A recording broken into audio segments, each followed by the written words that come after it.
तो चलिए जहां से पिछले वीडियो में रुका था वहीं से स्टार्ट करते हैं आज का ये नया बनारस टूर। तो hello and welcome to new vlog. आज फिर से हम बताने वाले हैं अपने बनारस टूर के बारे में।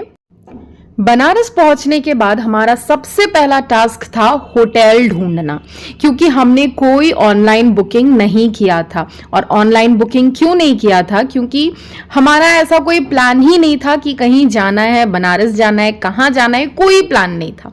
हम इंस्टेंट प्लान बनाए थे सुबह में और फिर सुबह ही अर्ली इन द मॉर्निंग निकल चुके थे।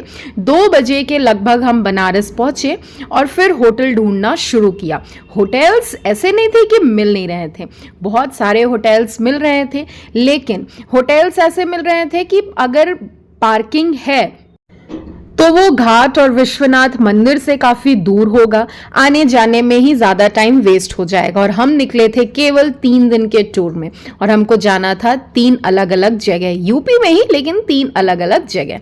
कहाँ कहाँ वो आगे के वीडियोस में ऑफ कोर्स आपको पता चलेंगे। और जो होटल घाट के पास था, विश्वनाथ मंदिर के पास था, वहां पे पार्किंग का कोई ऐसा फैसिलिटी था ही नहीं। तो हमको थोड़ा तो प्रॉब्लम हुआ था वहां पे होटल ढूंढने में।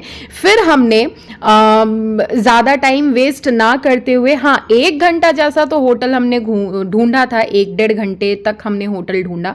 फिर उसके बाद हमने सोचा कि ऐसे ही अगर चलता रहा तो आज का पूरा दिन निकल जाएगा होटल ढूंढने में। फिर हमने सोचा कि चलो अब गवर्नमेंट पार्किंग, बेनिया पार्किंग नाम था, वहां पे हमने गाड़ी लगाया। तो अब हम वहां के लिए निकल चुके थे, गवर्नमेंट पार्किंग के लिए, क्योंकि हमको वो सबसे बेस्ट लगा। वहां पे गाड़ी पार्क करो, फिर उसके बाद जहां आपको घूमना है, जितने दिन के लिए घूमना है, आप आराम से घूम सकते हो। और प्रॉब्लम ये भी था कि घर से तो कुछ खाकर निकले नहीं थे हम। रास्ते में एक बेकार सा दाल तड़का और रोटी मिला था, जो खाने का मन तो हम में से किसी का भी नहीं था, 5 में से किसी का नहीं था, लेकिन खाना पड़ा था मजबूरी में, क्योंकि अगर भूखे पेट इतना लंबा सफर करते तो तबीयत खराब होने का भी डर था। और हम घूमने आए थे यहाँ पे, इंग्लिश वाले सफर में तो निकले नहीं थे, है ना गाइज। तो यहाँ होटल ढूंढने के चक्कर में हमारा भूख से भी हाल बेहाल हो रखा था। अब अगर भूख और होटल के प्रॉब्लम को साइड रखें तो आई थिंक हमने अब तक जितना पढ़ा था जीके और जीएस में, that UP is the most populated state of India. तो हमको ये तो बनारस एंटर करते के साथ ही पता चल चुका था, समझ आ चुका था कि हाँ, जो पढ़ा था जीके जीएस में वो सच बात है, और क्योंकि वो हम अपने आंखों से ही यहाँ पे देख पा रहे थे। अब अगर अभी तक के जितने रोड के वीडियोस आपने देखा, अभी तक आपको ऐसा नहीं लगा, तो ठंड पाव अभी आपको दिखेगा और मेरे बात पे यकीन भी हो जाएगा that yes, UP is the most populated state of India. अब ये देखो, कह रहे थे ना हम सच, तो यकीन आया ना मेरे बात पे। हम वैसे कभी कभार ही झूठ बोलते हैं, काफी टाइम सच भी बोल दिया करते हैं हम। ये देखो, पता ही नहीं चल रहा था कि लोग कहाँ चल रहे हैं, बाजार कहाँ पे है, और गाड़ी चलने के लिए तो प्लेस ही नहीं था भाई साहब रोड में। यहाँ पे ईद के चलते आई थिंक कितना भीड़ था, ईद के चलते तो आई डोंट थिंक, मतलब यहाँ पे हमेशा ही ऐसे ही भीड़ चलता रहता होगा। बनारस जो है, इतने सारे टूरिस्टर्स जो आते हैं यहाँ पे। तो अब हम जा रहे थे बेनिया पार्किंग, जो गवर्नमेंट पार्किंग है, जहाँ पे अपना गाड़ी पार्क करना था हमको। वहाँ तक पहुँचना ही एक टास्क था, क्योंकि रोड इतने जाम थे, इतना ट्रैफिक था रोड में कि भाई साहब लग रहा था कि यहीं पे शाम हो जाएगा। बट थैंक गॉड हम वहाँ पे 3 बजे से पहले पहुँच चुके थे बेनिया पार्किंग, और वहाँ पे भी पार्किंग पूरा गाड़ियों से खचाखच भरा पड़ा था।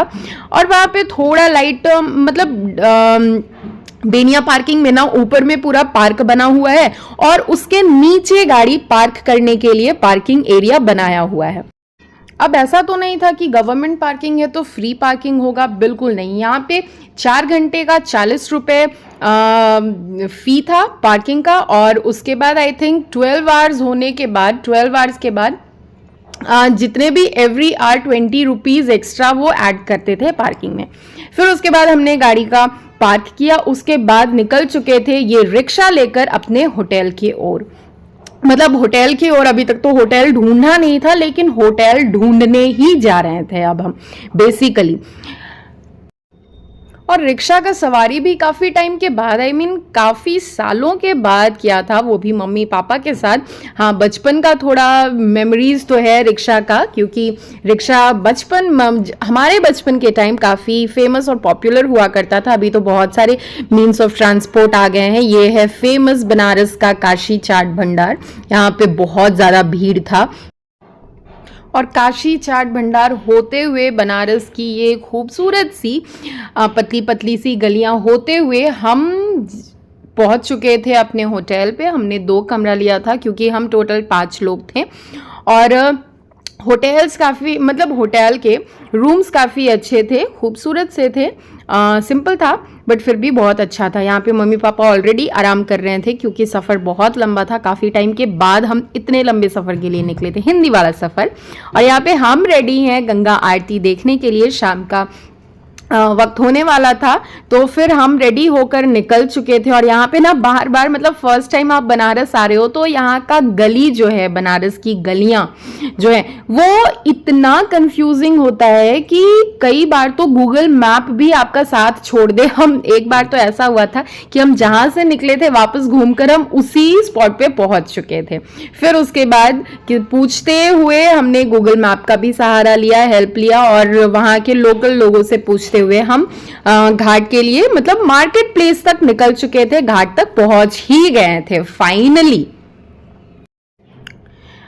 साहिल पहले भी बनारस आ चुका था, तो यहाँ पे वो हमारा गाइड बना हुआ था कि इधर जाना है, इधर जाना है। बट इतना कंफ्यूजिंग वहाँ का गली है ना, कि कोई भी, चाहे आप कितने बार जाओ बनारस, आप थोड़ा बहुत कंफ्यूज तो हो ही जाओगे। लेकिन इतने कंफ्यूजन्स के बाद हम फाइनली मार्केट प्लेस तक पहुँच चुके थे। और अब हमारा मेन काम था, सबसे पहले यहाँ पे कुछ तो खाएं, है ना, अपना भूख मिटाएं थोड़ा बहुत।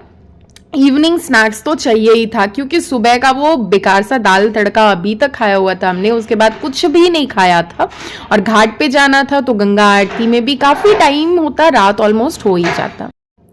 हम तो होली के टाइम यहाँ पे ये सोच कर आए थे कि होली का वक्त है, इतना ज़्यादा भीड़ तो रहेगा नहीं, क्योंकि सब अपने घर में होली मनाना प्रेफर करते हैं मोस्टली। बट हम ये भूल चुके थे कि हमारे जैसा ही थिंकिंग काफ़ी लोगों का भी हो सकता है। तो जिन जिन लोगों का वैसा थिंकिंग था वो सारे लोग बनारस आ चुके थे। यहाँ पे काफ़ी भीड़ था। तो अब खाने के बारे में सोचते सोचते यहाँ पे हम खाने के लिए रुक चुके थे। और ये व्यू देख रहे हो बनारस का, काफ़ी सुंदर लग रहा था ना। हमने ऑर्डर किया था इडली और डोसा। बेसिकली ट्रैवल के टाइम यही प्रेफर करना चाहिए, इससे पेट खराब होने का भी डर नहीं रहता है। और फिर उसके बाद इडली डोसा का लुत्फ उठाने के बाद रास्ते में हमको बनारसी लस्सी मिला। तो क्यों चांस छोड़े, बनारसी लस्सी के बारे में बहुत सुना था, और ये जितना सुना था ना खाने के में, तो ये उससे भी ज़्यादा टेस्टी था। आई मीन इतना टेस्टी हमको लगा ना बनारस का लस्सी की रांची के गर्मी में हमको इसका याद आएगा ही आएगा। फिर यहाँ पे हमने चंदन टिक्का लगवाया, क्योंकि अब हम ऑलमोस्ट पहुँच चुके थे घाट तक। तो फिर रास्ते में ये चंदन टिक्का लगा रहे थे, मैंने मना भी नहीं किया, मैंने बोला ठीक है लगा दो यार। और ये देखो इतना ताम झाम जिनके लिए हो रहा था, फाइनली उनका दर्शन हुआ। गंगा मैया, जय गंगा मैया।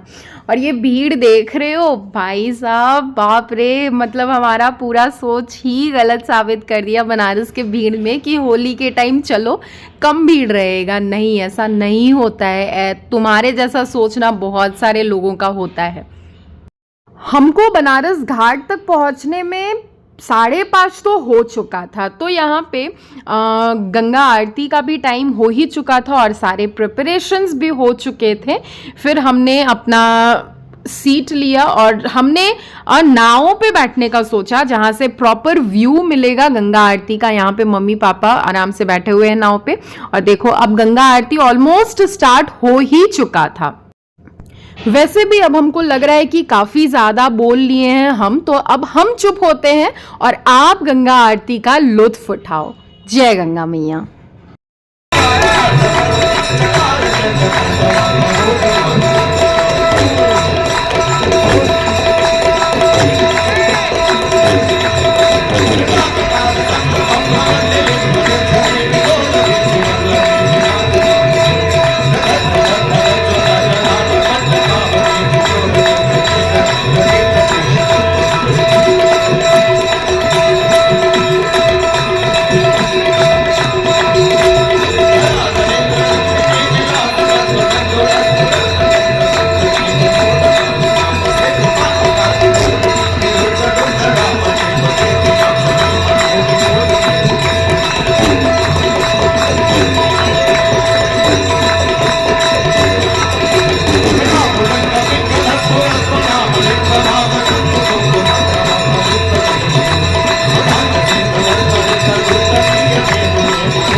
फूल छीटेगा।